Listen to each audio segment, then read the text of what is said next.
ನಮಸ್ತೆ ಸ್ನೇಹಿತರೆ. ವಿಷ್ಣು ಪುರಾಣ ದ್ವಿತೀಯಾಂಶ.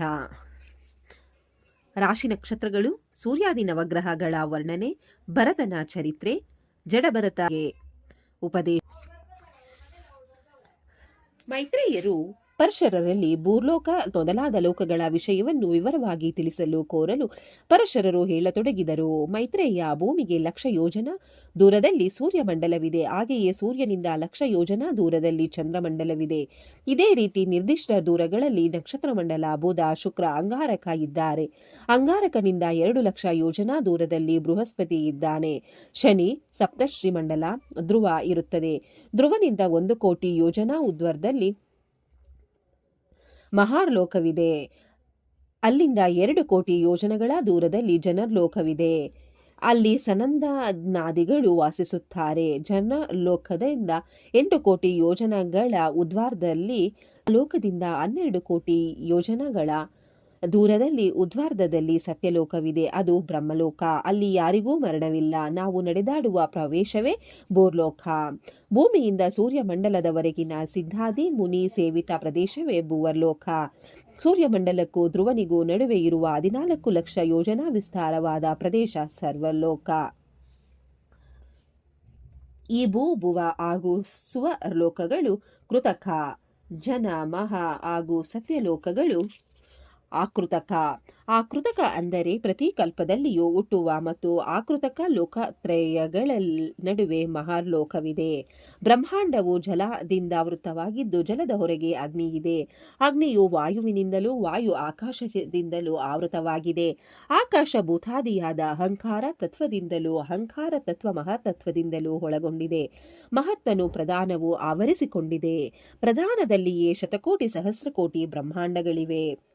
ಪ್ರಧಾನದಲ್ಲಿ ಪುರುಷನಿದ್ದು ಅವನು ವ್ಯಾಪಕನೂ ಸ್ವಯಂ ಪ್ರಕಾಶನೂ ಆಗಿದ್ದಾನೆ.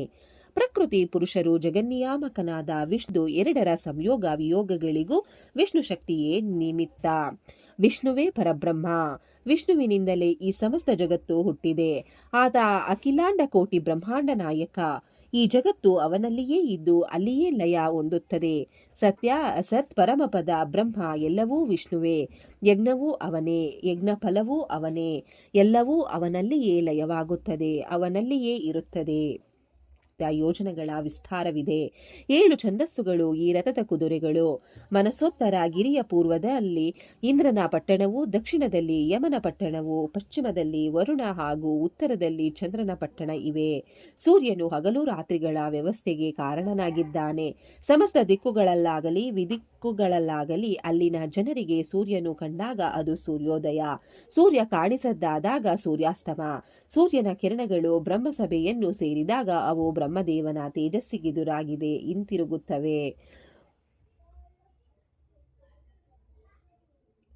ತೇಜಸ್ಸಿಗೆದುರಾಗಿರದೆ ಹಿಂತಿರುಗುತ್ತವೆ. ಕುಂಭರನ ಚಕ್ರದಿಂದ ಸೂರ್ಯನು ಭೂಮಿಗೆ ಹಗಲು ರಾಶಿಗೆ ಪ್ರವೇಶಿಸುತ್ತಾ ಕರ್ಕಟಕ ರಾಶಿಯನ್ನು ಸೇರಿದಾಗ ದಕ್ಷಿಣಾಯನವನ್ನು ಆರಂಭಿಸುತ್ತಾನೆ. ಯಾವ ಆಯನದಲ್ಲಿ ಹಗಲು ಸೂರ್ಯನ ಗತಿಯು ಶೀಘ್ರವಾಗಿರುತ್ತದೆ, ಅದೇ ಯಾವ ಆಯನದಲ್ಲಿ ವಿಷ್ಣುವಿನ ಅಂಶವಾಗಿದ್ದಾನೆ. ಆದ್ದರಿಂದ ಸಬಾರದು. ಅಹೋರಾತ್ರಿಗಳು ಸೇರಿ 30 ಮುಹೂರ್ತಗಳಿಗೆ 1 ದಿನ, 15 ದಿನಗಳಿಗೆ 1 ಪಕ್ಷ, 2 ಪಕ್ಷಗಳಿಗೆ 1 ಮಾಸ, 2 ಸೌರ ಮಾಸಗಳಿಗೆ ಋತುವೆಂದು ಹೆಸರು, 3 ಋತುಗಳಿಗೆ 1 ಆಯನ, 2 ಆಯನಗಳಿಗೆ 1 ವರ್ಷ. ಸೂರ್ಯನು ವಿಶಾಖೆಯ 3ನೆಯ ಅಂಶದಲ್ಲಿ ಅಂದರೆ ತುಲಾರಾಶಿಯ ಅಂತ್ಯದಲ್ಲಿ ಇರುತ್ತಾನೆಯೋ ಆಗ ಚಂದ್ರನು ಕೃತಿಕೆಯ ಆದಿ ಅಥವಾ ಮೇಷರಾಶಿಯ ಅಂತ್ಯದಲ್ಲಿ ಇರುತ್ತಾನೆ. ಈ 2 ಕಾಲವು ವಿಷ್ಣುವ ಪುಣ್ಯಕಾಲ. ಆಗ ಜನರು ಕೂಡುವ ದಾನ ಸುಖಕರವಾಗಿರುತ್ತದೆ. ಮಾಘ, ಶಾಖ, ಜ್ಯೇಷ್ಠ, ಆಷಾಢ ಇವು 6 ತಿಂಗಳು. ಉತ್ತರಾಯಣ, ಶ್ರವಣ, ಭಾದ್ರಪದ, ಆಶ್ವಯುಜ, ಕಾರ್ತಿಕ, ಮಾರ್ಗಶಿರ, ಪುಷ್ಯ ಇವು ದಕ್ಷಿಣಾಯನ. ಮೈತ್ರಿಯಿಂದ ಪಾಪನ ಗಂಗಾ ನದಿ ಉತ್ಪನ್ನಳಾಗಿದ್ದಾಳೆ. ಈಶ್ವರನು ಗಂಗೆಯನ್ನು ತನ್ನ ಶಿರದಲ್ಲಿ ಧರಿಸಿದ್ದರಿಂದ ಧುಮುಕಿದ ಗಂಗೆ ಪಾಪಿಗಳಾದ ಸಗರಪುತ್ರರ ಮೂಳೆಯ ಚೂರುಗಳನ್ನು ತೇಲಿಸಿ ಅವರನ್ನು ಸ್ವರ್ಗಕ್ಕೆ ಸೇರಿಸಿದಳು. ಗಂಗಾ ನದಿಯಲ್ಲಿ ಸ್ನಾನ ಮಾಡಿದವರ ಪಾಪವು ಒಡನೆಯೇ ನಾಶವಾಗುವುದು. ಪುತ್ರರು ತಮ್ಮ ಪಿತೃಗಳಿಗೆ ಗಂಗಾಜಲವನ್ನು ತರ್ಪಣವಾಗಿ ಕೊಟ್ಟರೆ ಅದು 100 ವರ್ಷಗಳವರೆಗೆ ಲಭ್ಯವಾಗದ ತೃಪ್ತಿಯನ್ನು ಕೊಡುತ್ತದೆ. ಗಂಗಾ ತಟಕಾದಲ್ಲಿ ಭೂಪಾಲರು ಯಜ್ಞಯಾಗಾದಿಗಳನ್ನು ಪಡೆದಿದ್ದಾರೆ. 100 ಯೋಜನೆಗಳ ದೂರದಲ್ಲಿದ್ದು ಯಾರೇ ಆಗಿಲಿ ಗಂಗಾ ಎಂಬ ನಾಮೋಚ್ಚಾರಣೆ ಮಾಡಿದರೂ ಸಹ ಅಂಥವರು 3 ಜನ್ಮಗಳಲ್ಲಿ ಗಳಿಸಿದ ಪಾಪವನ್ನು ಭಗವಾನ್ ಮಹಾವಿಷ್ಣುವಿನ 3ನೆಯ ಪರಮಪದವಾಗಿದೆ. ಪಿತೃಯಾನ, ದೇವಯಾನ, ಧ್ರುವಸ್ಥಾನ ಇವು ಕ್ರಮವಾಗಿ ವಿಷ್ಣುವಿನ 3 ಸ್ಥಾನಗಳು. ಮೈತ್ರೇಯ ಶಿಶುಕುಮಾರ ಆಕೃತಿಯಲ್ಲಿರುವ ನಕ್ಷತ್ರಮಯವಾದ ಒಂದು ರೂಪವು ಗಗನದಲ್ಲಿದ್ದು ಅದರ ಹೃದಯ ಸ್ಥಾನದಲ್ಲಿ ಮಹಾವಿಷ್ಣುವು ಆಧಾರವಾಗಿ ನೆಲೆಸಿರುತ್ತಾನೆ. ಧ್ರುವನು ಶಿಶುಮಾರದ ಪುಚ್ಛಭಾಗದಲ್ಲಿ ನೆಲೆಸಿರುತ್ತಾನೆ. ಶಿಶುಮಾರನು ನಿಂತಿರುವುದಕ್ಕೆ ಲೋಕಪಾಲಕಲಾದ ವಿಷ್ಣುವು ಆಧಾರ. ಧ್ರುವವನ್ನಾಶ್ರಯಿಸಿ ಸೂರ್ಯನಿದ್ದು ಈ ಜಗತ್ತು ಸೂರ್ಯನನ್ನಾಶ್ರಯಿಸಿ ನಿಂತಿದೆ. ಮೇಘಗಳು ಮಳೆ ಸುರಿಸುತ್ತವೆ. ಚಂದ್ರನು ಸೂರ್ಯನಿಂದ ಭೂಮಿಯ ನೀರು ಹೀರಲ್ಪಟ್ಟದ್ದನ್ನು ವಾಯುಲಾಡಿಗಳ ಮೂಲಕ ಆಕಾಶದ ಮೇಘಗಳಿಗೆ ನೋಡಿಕೆ ಎಲ್ಲರಿಗೂ ಧನ್ಯವಾದಗಳು. ನಿಮಗೆ ಈ ವಿಡಿಯೋ ಇಷ್ಟ ಆಗಿದ್ರೆ ಪ್ಲೀಸ್ ಒಂದು ಲೈಕ್ ಮಾಡಿ. ನೆಕ್ಸ್ಟ್ ಇನ್ನು ಜಾಸ್ತಿ ವಿಡಿಯೋ ಹಾಕ್ತೀವಿ. ಹಾಗೆ ನಿಮ್ಮ ಫ್ರೆಂಡ್ಸ್ಗೆ ಶೇರ್ ಮಾಡಿ ಮತ್ತೆ ಸಬ್ಸ್ಕ್ರೈಬ್ ಮಾಡಿ.